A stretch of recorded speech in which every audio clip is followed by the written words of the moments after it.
سوال پوچھا گیا ہے، اور وہ سوال یہ ہے کہ جو لوگ مسلمان ہوتے ہیں تو مسلمان ہونے سے پہلے ان کے جو گناہ ہوتے ہیں، کیا مسلمان ہونے کے بعد بھی ان گناہوں کے اوپر ان کو عذاب ملے گا؟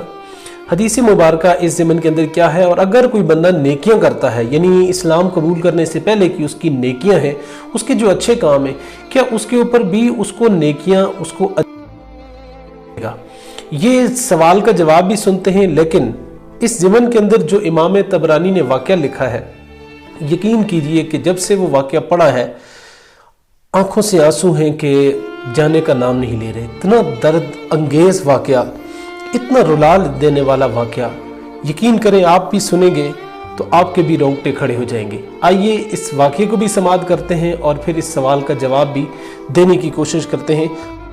ناظرین، امام طبرانی نے اپنی کتاب میں لکھا ہے کہ حضرت صعصعہ بن ناجیہ در رسول صلی اللہ علیہ وسلم پہ کلمہ پڑھنے کے لیے آئے تو مسلمان ہونے کے بعد نبی کریم صلی اللہ علیہ وسلم کی بارگاہ میں عرض کرنے لگے، یا رسول اللہ، میں نے ایک بات پوچھنی ہے۔ حضور نے فرمایا، پوچھو، کیا پوچھنا چاہتے ہو؟ کہنے لگے، یا رسول اللہ صلی اللہ علیہ وسلم، دور جاہلیت میں ہم نے جو نیکیاں کی ان کا بھی اللہ تعالی ہمیں اجر عطا فرمائے گا؟ کہ اس کا بھی ہمیں اجر ملے گا؟ تو نبی کریم صلی اللہ علیہ وسلم نے ارشاد فرمایا کہ یہ بتاؤ کہ تم نے نیکی کیا کی ہے؟ کہنے لگے، یا رسول اللہ، میرے 2 اونٹ تھے اور وہ 2 اونٹ گم ہو گئے۔ میں اپنے تیسرے اونٹ پر بیٹھ کر ان دونوں اونٹوں کو تلاش کرنے کے لیے نکلا۔ میں اپنے اونٹوں کو ڈھونڈتے ڈھونڈتے جنگل کے اس پار چلا گیا جہاں پرانی آبادی تھی، وہاں میں نے اپنے 2 اونٹوں کو پا لیا۔ ایک بوڑھا آدمی جانوروں کی نگرانی پر بیٹھا تھا، اس کو جا کے میں نے بتایا کہ یہ 2 اونٹ میرے ہیں۔ وہ کہنے لگا کہ چرتے چرتے یہ یہاں تک آ گئے ہیں، اگر تمہارے ہیں تو لے جاؤ۔ انہی باتوں میں اس نے پانی بھی منگوایا، چند کھجوریں بھی منگائی۔ کہتے ہیں میں پانی پی رہا تھا، کھجوریں بھی کھا رہا تھا کہ ایک بچے کے رونے کی آواز آئی۔ تو وہ بوڑھا پوچھنے لگا، بتاؤ نہ بیٹی پیدا ہوئی ہے یا بیٹا پیدا ہوا ہے؟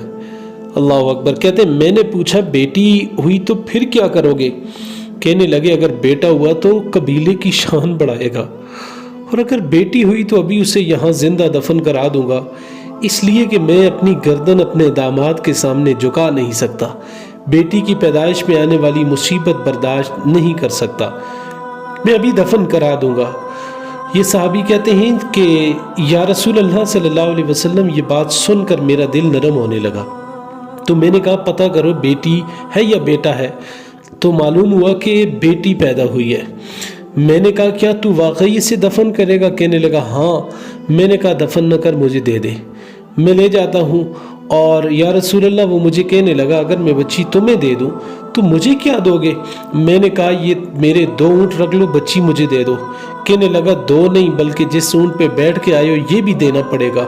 حضرت صعصعہ کہتے ہیں ایک آدمی میرے ساتھ، میں نے کہا میرے ساتھ ایک آدمی بھیجو، یہ مجھے گھر تک چھوڑ آئے، میں اونٹ اسے واپس دے دوں گا۔ یا رسول اللہ، میں نے 3 اونٹ دے کر ایک بچی کی جان بچا کی، اور اس کے بعد میں نے اپنی کنیز کو دیا، نوکرانی میری اسے دودھ پلاتی۔ یا رسول اللہ، وہ بچی میری داڑھی کے بالوں سے کھیلتی، وہ میرے سینے سے لگتی۔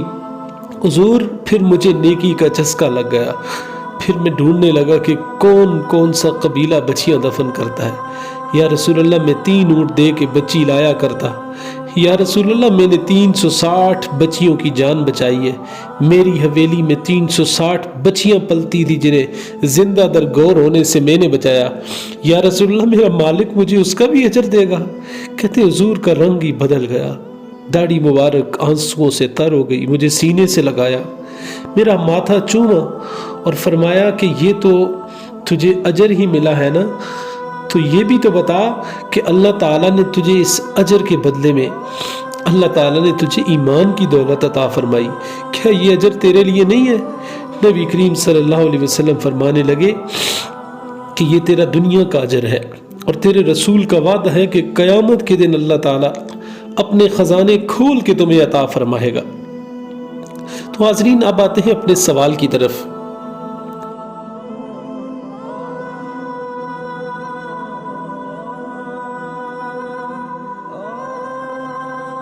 کہ اگر کوئی اسلام قبول کرنے والا شخص اگر اسلام قبول کرنے سے پہلے اگر گناہ کرے تو ان کا کیا حکم؟ کیا وہ اس کے نامہ اعمال کے اندر شامل ہوں گے؟ یا اگر کوئی بندہ نیکی کرتا ہے جو اسلام قبول کرنے سے پہلے کی نیکی، تو کیا وہ بھی اس کے نامہ اعمال کے اندر شامل ہوگی یا نہیں؟ تو اس کا جواب سنیے۔ علامہ یحییٰ بن شرف النووی شرح صحیح مسلم کے اندر لکھتے ہیں کہ قرآن مجید اور احادیث صحیحہ سے یہ بات ثابت ہے کہ جو شخص مسلمان ہو جائے اس کے زمانہ کفر کے تمام گناہ معاف کر دیے جاتے ہیں۔ اور اسی طرح سے اس کی وضاحت کے اندر ایک حدیث مبارکہ بھی ہمیں ملتی ہے صحیح المسلم کتاب الایمان کے اندر، کہ آقا کریم صلی اللہ علیہ وسلم نے حضرت عمر بن العاص سے فرمایا کہ ہے عمر، کیا تم نہیں جانتے کہ اسلام پچھلے سارے گناہوں کو معاف کر دیتا ہے؟ اسی طرح سے ایک اور روایت بلکہ قرآن کریم کی ایک آیت بھی ہمیں ملتی ہے کہ قل یا عبادی الذین اسرفوا علی انفسہم لا تقنطوا من رحمت اللہ ان اللہ یغفر الذنوب جمیعا انہ هو الغفور الرحیم۔ اے محبوب، آپ فرما دیجئے کہ وہ لوگ جنہوں نے اپنی جانوں پہ ظلم کیا وہ اللہ کی رحمت سے مایوس نہ ہوں، بے شک اللہ تعالیٰ سارے گناہ معاف فرما دیتا ہے۔ اسی ضمن کے اندر ایک اور حدیث مبارکہ بھی ملتی ہے جس میں حالت کفر میں کیے گئے نیک اعمال کی وضاحت یوں کی جاتی ہے کہ حضرت حکیم بن حزام کہتے ہیں کہ انہوں نے رسول پاک صلی اللہ علیہ وسلم کی بارگاہ میں عرض کی، یا رسول اللہ، کیا مجھے ان نیکیوں کا بھی اجر ملے گا جو میں نے زمانہ جاہلیت میں کی ہیں؟ آقا کریم صلی اللہ علیہ وسلم نے فرمایا، زمانہ جاہلیت میں جن نیکیوں کی تم نے عادت ڈالی وہ عادت اسلام میں بھی باقی رہے گی۔ ایک اور حدیث مبارکہ صحیح البخاری کتاب الزکاۃ، اور اسی طرح سے حضور نے فرمایا کہ سابقہ نیکیوں ہی کی بدولت تم کو اللہ تعالیٰ نے اسلام کی یہ توفیق نصیب فرمائی ہے۔ ان روایات سے دلائل سے یہ ثابت ہوتا ہے کہ جو شخص ظاہراً اور باطناً مسلمان ہو گیا اس کے زمانہ کفر کے برے کاموں پر مواخذہ نہیں ہوگا، اور سابقہ نیک کاموں کی بدولت وہ آئندہ زندگی میں بھی اچھے اعمال کو جاری رکھے گا۔ اللہ تعالیٰ ہم سب کو عمل پیرا ہونے کی توفیق نصیب فرمائے۔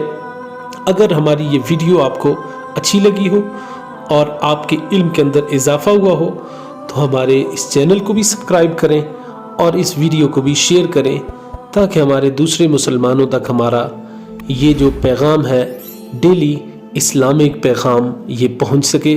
اللہ تعالیٰ